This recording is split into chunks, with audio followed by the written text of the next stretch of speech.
Graça e paz, amados, mais um vídeo pelo canal Crescendo em Cristo, né? Vamos dar continuidade à playlist da é, Lei e Graça, né? E nós temos visto coisas importantes nesse vídeo. Como eu costumo dizer, é, há uma necessidade, nós como ser humano, como intimidade para com Deus, como consciência tranquila, sabe? Nós precisamos ter uma consciência para com Deus de que nós estamos fazendo certo, sabe? Eu acho que isso, tanto em você como em mim, há algo dentro de nós que nos impulsiona a querer fazer certo, não é isso? Com certeza, né? Muita gente fala assim, então a graça, então já que então tudo em graça, então está virado, podemos fazer o que quiser, tá tudo certo, né?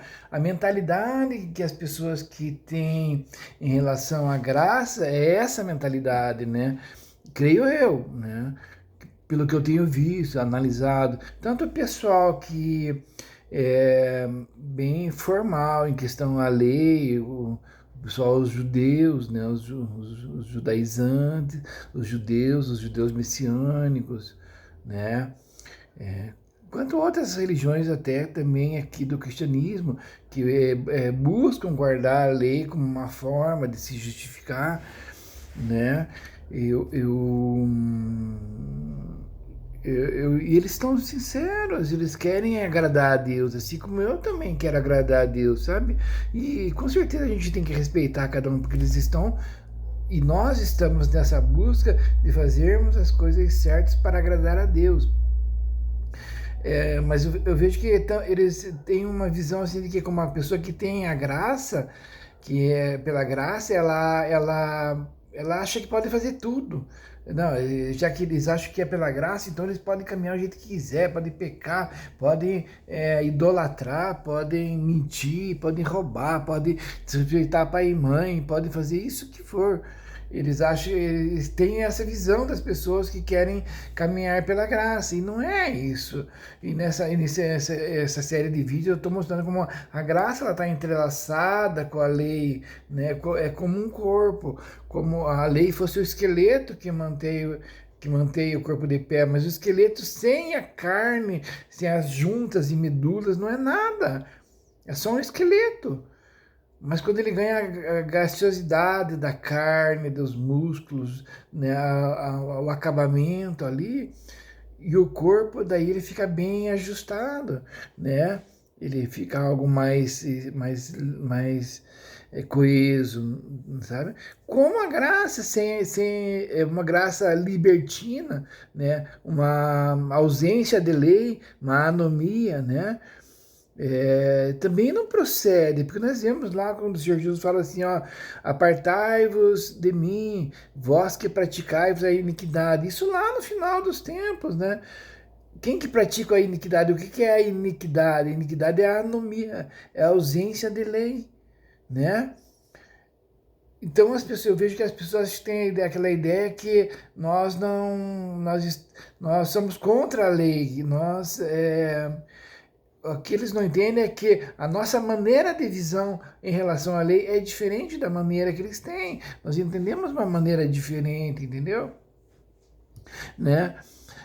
Nós nos pautamos, o cristianismo ele se pauta no fundamento dos apóstolos e dos profetas. Há um fundamento, essa edificação cristã ela é feita sobre esse fundamento. Por exemplo, aqui, Efésios 2, se não me engano, 2:20, 2, Efésios 2:20 fala assim, ó, edificado sobre o fundamento dos apóstolos e dos profetas, de que Jesus Cristo é a principal pedra de esquina, né? Então, o que nós vemos? Nós vemos que nós buscamos embasar a nossa vida cristã nos profetas e nos apóstolos, sabe? Né? Olha como que começa Hebreus 1. Hebreus 1, havendo Deus antigamente falado muitas vezes e de muitas maneiras aos pais pelos profetas, a nós falou-nos nesses últimos dias pelo Filho. Vocês estão entendendo como mescla, né, as coisas? Lá no Monte da Transfiguração não aparece Moisés, Elias, Pedro, vamos fazer uma cabana para eles todos, né? E daí vem uma nuvem, a voz do céu fala assim: esse é meu filho amado, a quem me compraz, né? Moisés está simbolizando a lei, Elias está simbolizando os profetas, né? E Jesus simboliza a graça, né?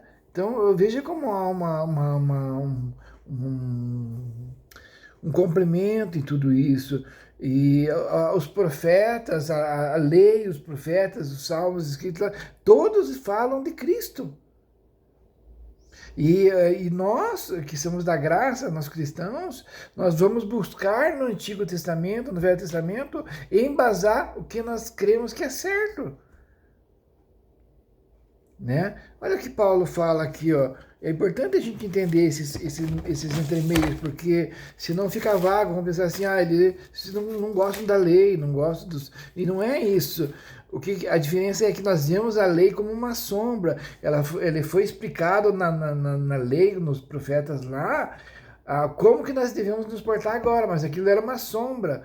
Na sombra a gente não vê totalmente, como eu falei no vídeo passado, tem uma sombra da minha mão aqui, estou olhando para a sombra. Eu vejo que tem uma mão, mas eu não vou ver a aliança, as ranhuras do meu dedo, as unhas. Mas na realidade eu vejo, na mão olhando eu vejo. Tanto é que lá as festas, tudo lá, na lei lá, eles eram pautados pela lua. Todo o calendário hebraico era pautado pela lua, né? E esperava-se que chegasse o sol da justiça. A lua, ela não deixa. A lua, imagine uma noite, sem luar, sem nada, tá uma treva só. Mas quando tem a lua, já não está em trevas. A lei é como se fosse a lua, ela já não está em trevas mais, o povo. Opa, dá para ver, não dá para ver nitidamente, mas já dá para ver onde estão os perigos, as coisas, tudo, né? Mas vindo o sol, não há necessidade da lua, porque a luz do sol ela é mais potente, ela vai clarear mais, né? O advento do Senhor Jesus para nós é isso. Vamos ver aqui em João, quer ver, ó? Eu já volto daí para o nosso ensinamento lá que nós vamos ver. Eu só preciso embasar isso aqui, ó, para que você tenha uma ideia, né?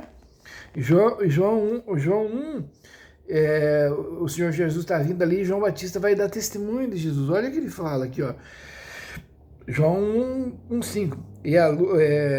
João 1:4. Nele está a vida e a vida era a luz dos homens. Onde quem? Em Cristo, né? Então, o sol, a luz forte, né? E a luz resplandece nas trevas, e as trevas não a compreenderam. Houve um homem enviado de Deus cujo nome era João. Ele veio para testemunho, para testificar-se da luz, para que todos crescem por ele. Não era ele a luz, mas para que testificasse da luz. Ali estava a luz verdadeira, que alumia todo homem, quem vem no mundo, né? Daí, olha aqui, ó. Aqui no 18, deixa eu ver aqui. No 15 fala assim, João testificou dele, por quê? Porque João é o último profeta, né? Da descendência dos profetas ali, ele é o último ali. Né? E ele vem o quê? É como a lua, ela tem uma luz, mas não, a luz não é dela. A luz é do sol, ela testifica que tem o sol, ela aponta para um sol que está chegando. E quando o sol chega, a lua se retira. Né? Sabe? Por isso que lá em Gênesis a gente vai ver, e foi tarde e manhã do primeiro dia. Né? Por que vem tarde? A lua, daí, né, que está de noite, daí vai sair a lua, vem ao meio-dia. Né? Então tá, e daí o que ele fala aqui no João 15? João testificou dele e clamou dizendo, este era aquele de quem eu dizia, o que vem depois de mim é antes de mim. E veja como não é isso. O que vem antes de mim, o que vem depois de mim é antes de mim. João testificou, esse que é o que vai vir, que está vindo agora. Imagina a lua, esse aqui é o sol que eu falei para vocês, só que ele já é antes de mim. Antes da lua não tinha o sol, daí a lua, daí o sol de novo.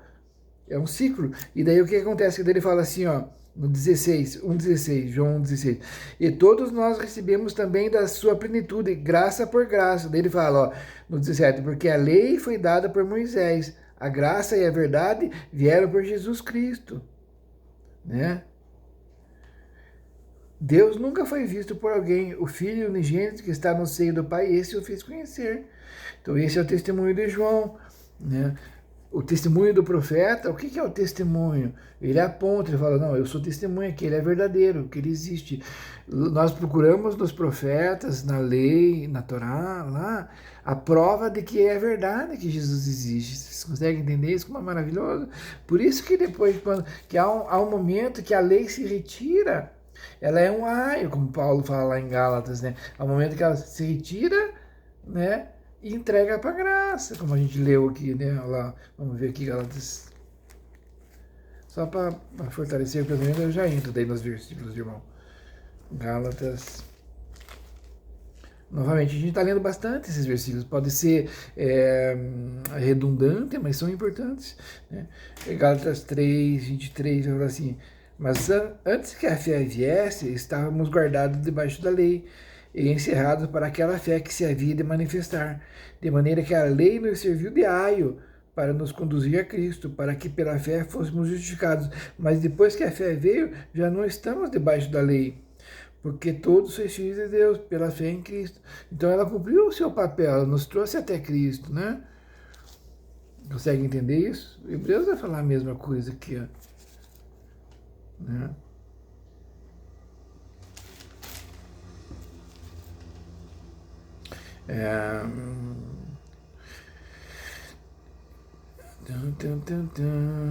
Porque Hebreus 7, 14, 12 vai falar, porque mudando seu sacerdócio necessariamente também faz mudança da lei, né? Jesus é o sacerdote da graça, porque aquele, no 3, porque aquele de quem é, vamos ver aqui, deixa eu ver aqui, para ser mais específico,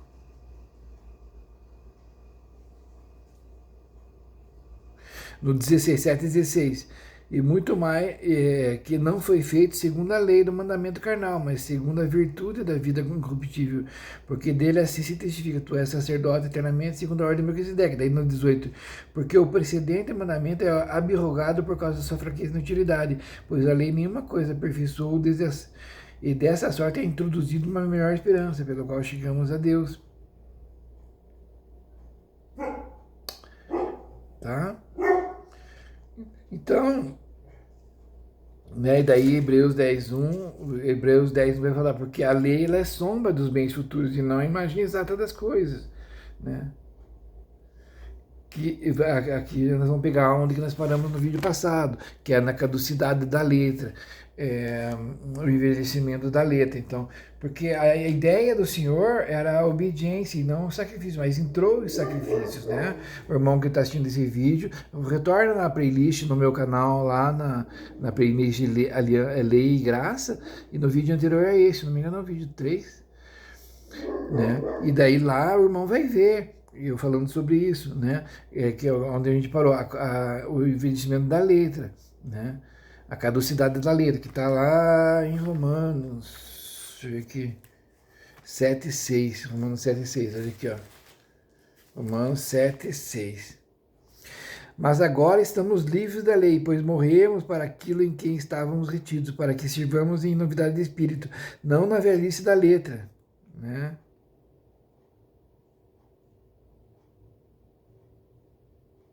Tá?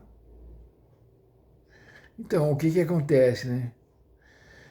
Então do que ele está falando aí, os outros versículos, o irmão volta lá, vai ver que a gente está falando o quê? Então está saindo os sacrifícios, os holocaustos, né? Aquele sistema de oferta do antigo tabernáculo, e está entrando um novo. E isso já foi representado lá no Antigo Testamento, em Samuel, quando havia o tabernáculo, havia dois tabernáculos, o tabernáculo de Moisés e a tenda de Davi, o tabernáculo de Davi, né? Então a gente fala tabernáculo de Moisés, né? Mas que Moisés recebeu no monte, conforme o modelo que Deus deu.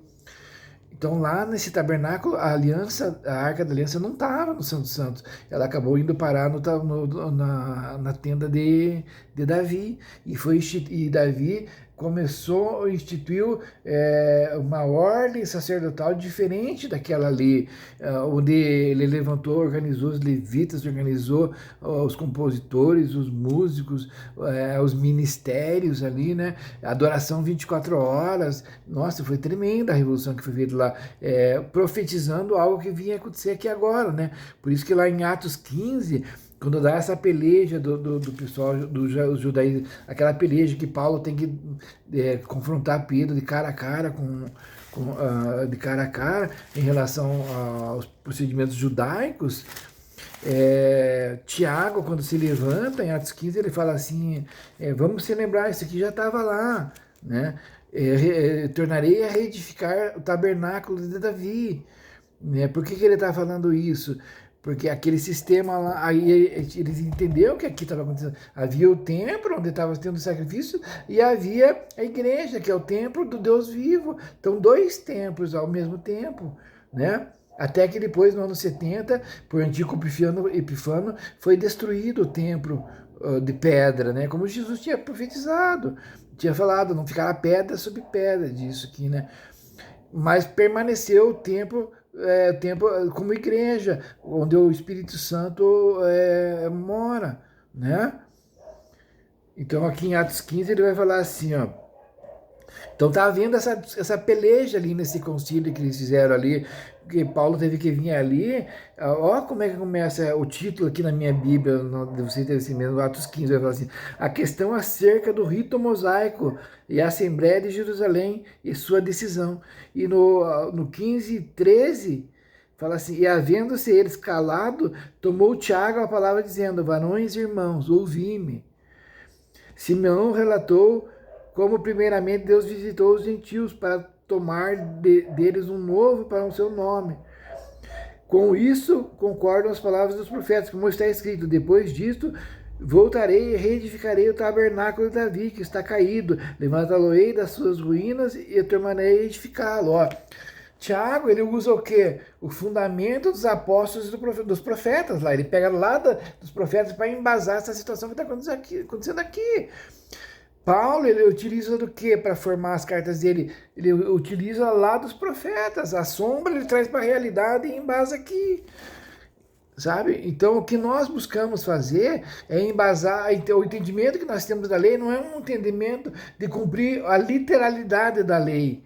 Nós entendemos que a lei, ela agora tem uma realidade. Talvez assim fique mais claro para o irmão entender, né? Por exemplo, a Páscoa estava lá na lei, lá, a Páscoa, os sacrifícios, o holocausto. O que nós entendemos que é a Páscoa, nós cristãos? Nós não fazemos aquela festa da Páscoa segundo está ali na tradição, na literalidade da lei, porque nós entendemos que a Páscoa é o Cordeiro, é Cristo que foi morto para nos tirar do Egito. Né? O que são os asmos? Né? Existe lá a festa lá, judaica lá que é feita, mas o que são os asmos? Né? Os asmos, para nós é a sinceridade e a verdade. Nós temos que andar agora com sinceridade e verdade. Aonde? No templo. Qual templo? A igreja, o verdadeiro templo de Deus. Né? As primícias, o que é? Né? Porque lá na festa das primícias eles tinham que colher os primeiros frutos da colheita e levar no tabernáculo, no templo. Mas como agora tem templo para levar, não tem templo. Na verdade tem templo. Qual que é o templo?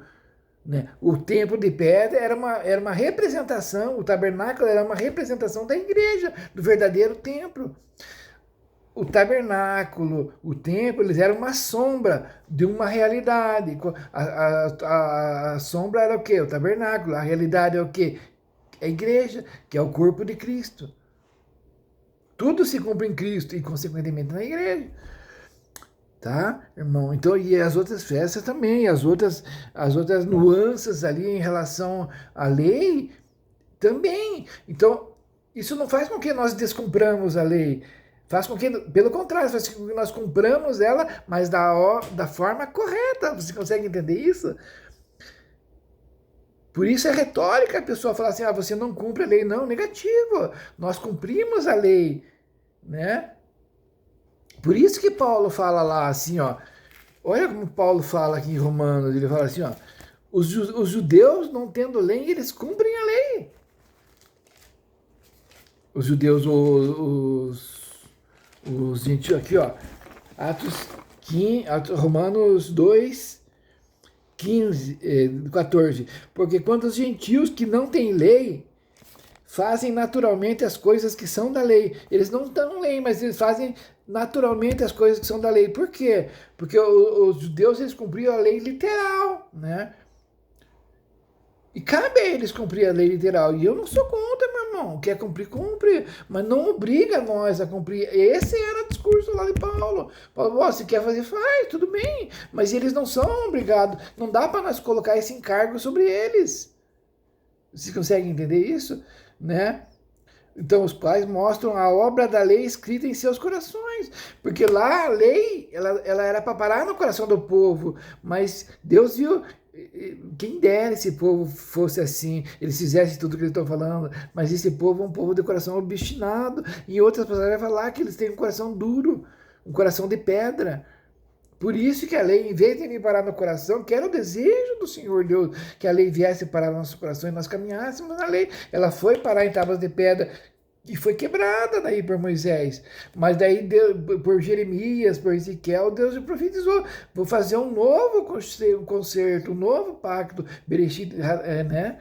Uma nova Bereshit lá, né? Bereshit Hadashah, se não me engano o nome, não me lembro bem. Novo concerto, novo pacto, uma nova aliança, Bereshit, aliança. Então, e esse novo concerto se refere a um novo casamento, porque lá no Sinai foi feito um casamento com o povo de Deus. Moisés casou o povo com Deus, não é?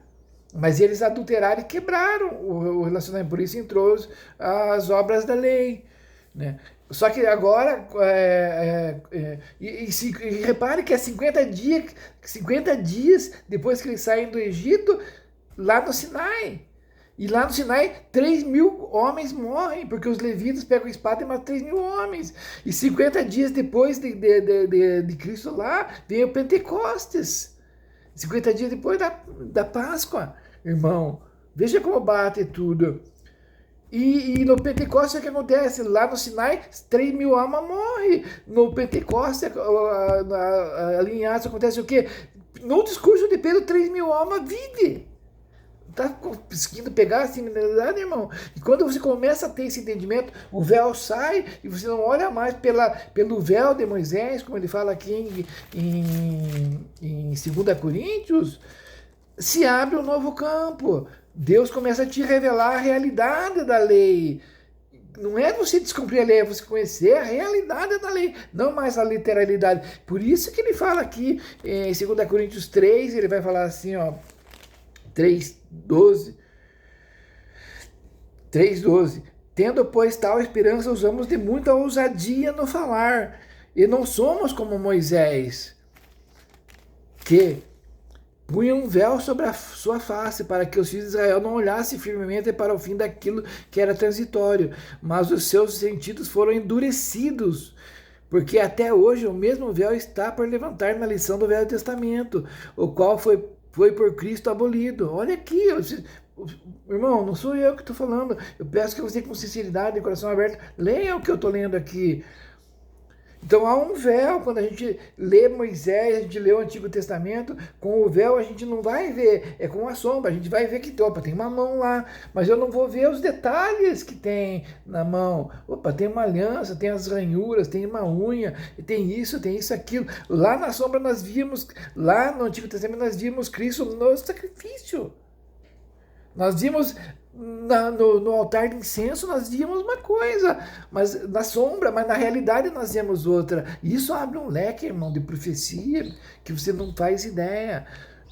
Irmão, você não faz ideia do que Deus vai te dar, mas para isso tem uma coisa que ele sabe fazer aqui, por isso que ele fala aqui em 2 Coríntios 3:15, ele vai falar assim, ó, e até hoje, quando é lido Moisés, o véu está posto sobre o coração deles, mas quando se converterem ao Senhor, então o véu se tirará. Então você precisa voltar os seus olhos a Jesus, ao Senhor Jesus. Do qual Senhor que ele está falando aqui, Paulo? Do qual Senhor?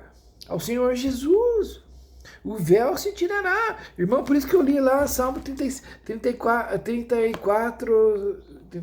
quer ver? Ó? Aquele dia, olharam para ele e não foram confundidos, e seus rostos foram iluminados. Olha aqui, ó. Eu vou ler novamente, para que faça mais sentido para você. Salmo 34, olha na sua Bíblia lá. Salmo 34, 5. Olharam para ele e foram iluminados. Olha, olhou para Cristo e foi iluminado. O que é iluminação? Lâmpada para os meus pés e a tua palavra é luz para o meu caminho. Você consegue entender a grandeza dessas coisas? Mas isso esclareia para nós quando o sol bate, o sol da justiça, que está lá em Malaquias. Olha aqui, ó. Malaquias.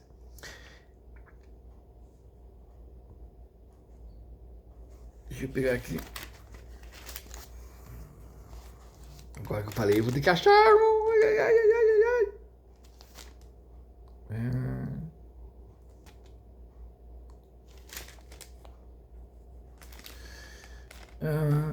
Malaquias 4:2 vai falar assim: mas para vós que temeis o meu nome, nascerá o sol da justiça, e salvação trará debaixo das suas asas.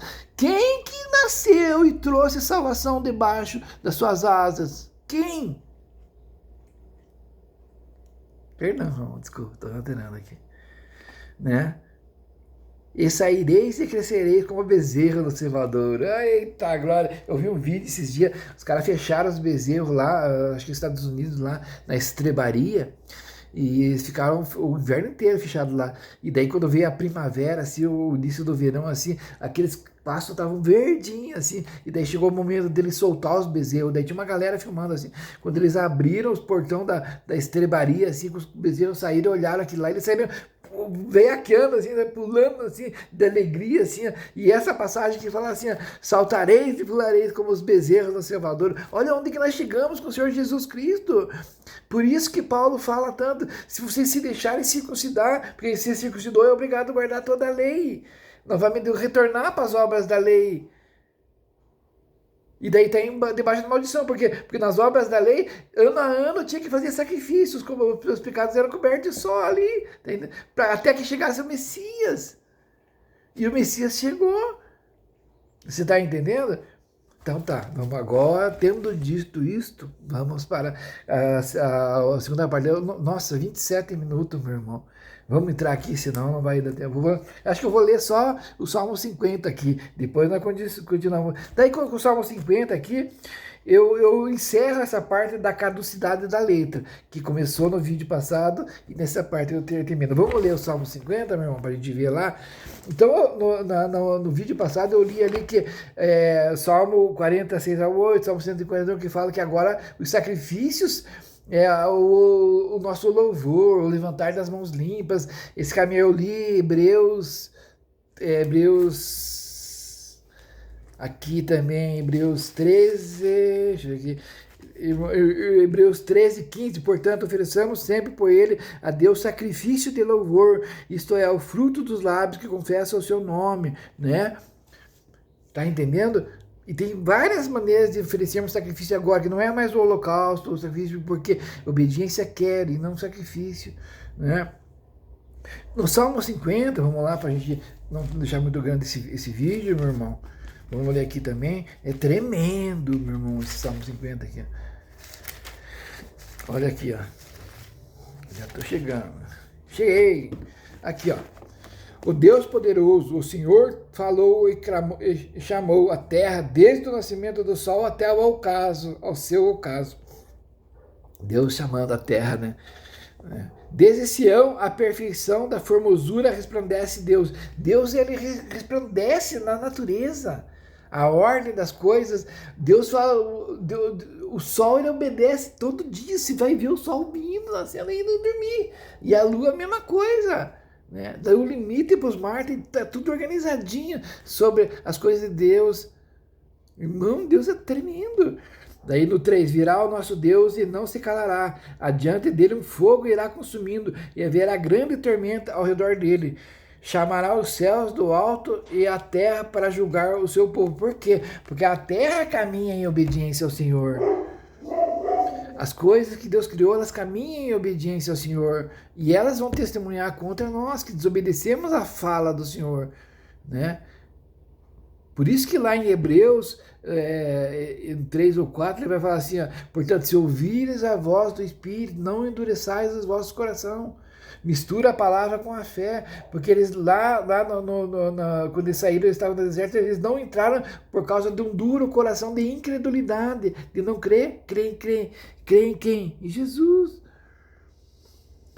Tá, aí daí ele fala assim, no 5, congregai os meus santos, aqueles que fizeram comigo um concerto com sacrifícios.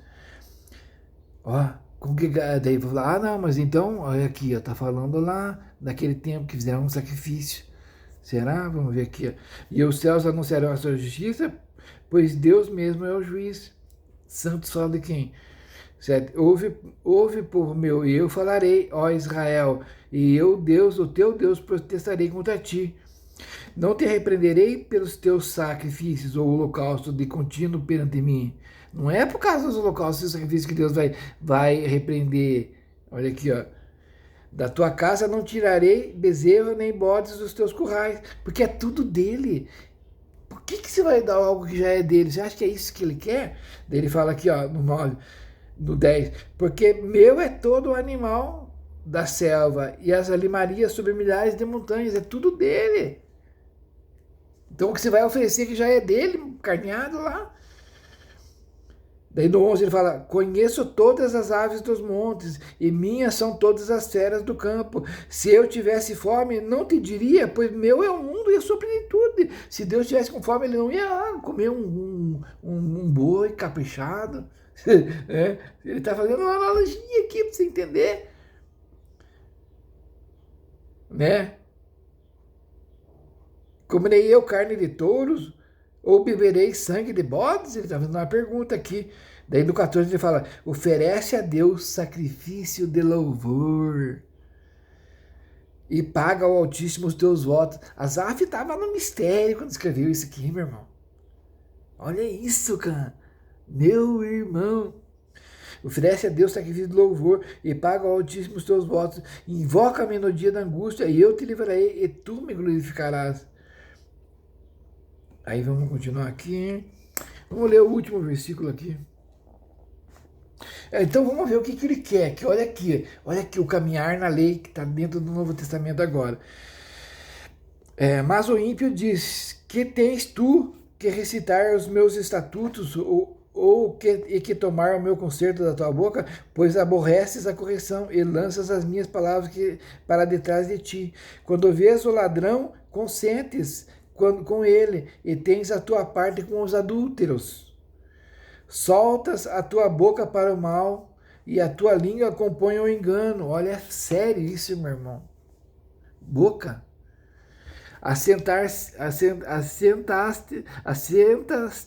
a falar contra teu irmão. Olha. Falas mal contra o filho da tua mãe. Filho da tua mãe, quem que é? O teu irmão.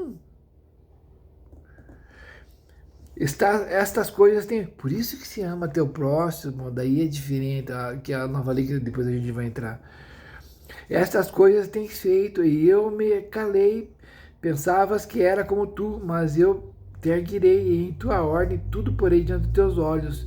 Ouvi, pois isso, vós que vos esqueceis de Deus, para que vos não faça em pedaços, sem haver quem vos livre. Olha que sério isso, meu irmão. Ele fala no último, aquele que oferece sacrifício de louvor, me glorificará, e aquele que bem ordena o seu caminho, eu mostrarei a salvação de Deus. Você está entendendo? Irmão, quando o cidadão chegava lá, né, das tribos lá para levar o sacrifício lá no tabernáculo para ser ofertado lá o pecado e tal, né, ele impunha as mãos, transmitia o pecado tudo lá, o sacerdote, e daí ele pegava assim e ia fazer o sacrifício ali, e o cidadão ficava olhando aquele sacrifício sendo feito ali, e aquilo ali era para gerar nele uma consciência de pecado, e gerasse nele uma consciência de pecado e de arrependimento. Ele, puxa, meu, eu que faço essas coisas, que o bichinho que está morrendo ali, o inocente está morrendo ali, né? É a mesma coisa agora. O Senhor Jesus morreu por nós, isso tem que criar em nós uma consciência de pecado e de arrependimento. É por mim. Eu preciso caminhar no que o Senhor fala. Essa consciência de arrependimento. Só que muitos que levavam ali o sacrifício ali, eles levavam o sacrifício ali, mas o sacerdote ficava só de cuida, só olhando, o cara não gerou a consciência de pecado no sacrifício ali, o sacrifício do terceiro dia. Por isso que lá no menos de Levítico vai falar assim, daí tinha que voltar para o sacrifício do sétimo dia. Aí vai e volta, traz outro dia o sacrifício, daí que é o sacrifício do sétimo dia. E daí o que acontece? Não gerou consciência de pecado. O camarada chegava lá, fazia tudo, os trâmites do sacrifício, aí ele, agora tô sucio, na boa, né? Domingo que vem eu vou no culto novo, peço perdão e tá tudo certo. E posso fazer o que quiser, dia de semana e tal, não sei o quê. O camarada sacrificava lá, e eu voltava lá, tô limpo, tá tudo limpo, tô legal, tá? Eu podia fazer o que quisesse. Chegava no outro dia que tivesse que fazer o sacrifício lá e tava limpo. Tá entendendo? Pô, tá feito o sacrifício, né? Outro dia da expiação tá lá, tá feito o sacrifício, né? Posso fazer o que quiser. Não gerava consciência de pecado nele, né? Como deveria, porque o propósito disso era gerar consciência de pecado e arrependimento. Por isso que os princípios elementares da doutrina de Cristo, lá Hebreus 6:1 arrependimento de obras mortas, o primeiro, e fé em Deus, o segundo. Depois vai vir ensino sobre batismos, imposição de mãos, ressurreição de mortos e juízo eterno. Você está entendendo? Então aqui o povo não estava fazendo isso. E aqui o Senhor, isso aqui, eu vou traduzir isso aqui para você, ó. Aquele que oferece sacrifício de louvor me glorificará, e aquele que bem ordena o seu caminho, eu mostrarei a salvação a Deus. Está entendendo? Obediência quero, não sacrifício. O sacrifício que Deus quer é o sacrifício de louvor. Louvor o quê? Obrigado, Senhor, porque o Senhor tem feito essas coisas são... O Senhor está me mostrando por essas acontecimentos, por essas situações aqui, que o Senhor é um Deus justo e bom, e está me corrigindo para que eu ande no caminho certo. Ele está me guiando. E aí entra para os pormenores. Eu tô com uma série aqui no meu canal de a edificação da casa de Deus, outras séries aqui, que a gente vai mostrando esses pormenores aqui. É tremendo a gente entender, sabe, meus irmãos? Eu vou finalizar aqui então esse vídeo hoje, porque já está com 37 minutos. Aí a gente terminou a parte da caducidade da letra. Daí no próximo vídeo que eu vou fazer, eu já vou entrar aqui na nova lei. A lei de Cristo, a lei da fé, né? Tá bom? A lei da liberdade, que está lá em Tiago, que é a mesma coisa. A gente vai ver isso desde o Antigo Testamento, como que foi ansiosamente aguardada a chegada dessa lei, né? Tá bom, meus irmãos? Então Deus nos abençoe, né? Peço que assistam, reassistam o vídeo várias vezes, né? Com a mente aberta. Entendendo que nós estamos somando uma coisa com a outra, nós necessitamos da lei, dos profetas, para que nós embasamos direito as coisas de Cristo agora, tá? As chuvas serosas, tudo aquela coisa lá tem que estar no Novo Testamento, só que na realidade, não na antiga letra, não na velhice da letra, mas agora ela está, não na literalidade da letra, mas está na realidade do que o Senhor queria falar, tá bom, irmão? E ainda em profético ainda, que a gente vai ver nas continuações. Então Deus nos abençoe, em nome do Senhor Jesus Cristo. Eu peço que curta o vídeo, se o irmão tem se alimentado, o propósito do Senhor Deus pela minha vida, da minha vida, prostradas aos pés do Senhor, é esse, meu irmão, de que você seja edificado, é uma rocha firme, e a tua consciência esteja em paz pelo quê? Pelo sacrifício do Senhor Jesus. Veja aqui, ó. Deixa eu só ler agora o último versículo para finalizar. Se eu achar, vamos ver aqui. Hebreus 9:14. Quanto mais o sangue de Cristo, que pelo Espírito Eterno se ofereceu a si mesmo imaculado a Deus, purificará as vossas consciências das obras mortas, para servirdes ao Deus vivo, A tua consciência vai ser purificada pelo quê? Pelo sangue do Deus vivo, Quanto mais o sangue de Cristo, que pelo Espírito Eterno se ofereceu a si mesmo, imaculado a Deus, purificará as vossas consciências das obras mortas, para servir-lhes ao Deus vivo, tá bom? Então guarda isso no coração. Peço que dê o joinha lá, se inscreve no canal e compartilhe o vídeo. Deus abençoe em nome do Senhor Jesus.